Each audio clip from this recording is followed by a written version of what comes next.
si JJ.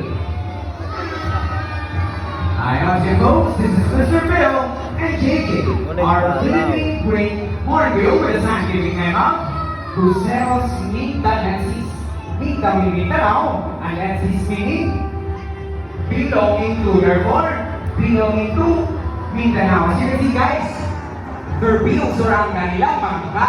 It comprises 30% of its body, and also they have long and beautiful eyelashes po. Kung makikita nyo ang kanilang mga piluka sa malapitan, guys. Na ngayong umaga, magpapagkitang-kita sila gamit ang kanilang mga tuka. But before that, ayaw ba siya, pwede ito follow muna, okay? At the count of 3, you need to shout fly.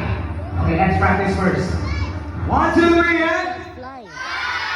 Fly! Hindi pa yung mga Say kilos natin, may fly! energy, sila mga mansan, kasi yung energy yung kanina, folks, okay? One more, palaw. Bigyan nyo ako na mas energy pa, okay? One more. 1, 2, 3, and...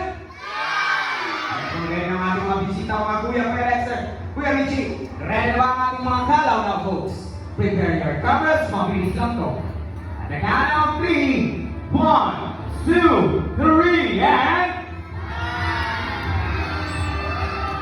Fly! What a perfect match! Mr. Bill and JJ. Now guys, we can see a Hornbill doing that in a while. You are so very lucky because they're actually in mating season. So nanliligaw po ang lalaking kalaw na gumagawa niyan. Mas maraming insekto na nag-hatch si lalaking kalaw ay mas mataas ang chance na sasagutin ni ate girl ng kalaw. Did you know that they call them bagus? What ang bagus meaning? Once they fall apart for in the wild, they will stay with them forever. Sana ko talaga po, sumuti pa sa ating mga kalaw, may forever, no? Kasi mga ladies natin dyan, kung naghahanap kayo ng forever, andito lang po ang ating mga trainers, ha? Ay, mga trainers, mga kalaw. Mas kaya guys, magpapagkitang gilas pa ang ating mga kalaw. Now folks, prepare your cameras, mabilis lang to. At the count of 3, 1, 2, 3, and...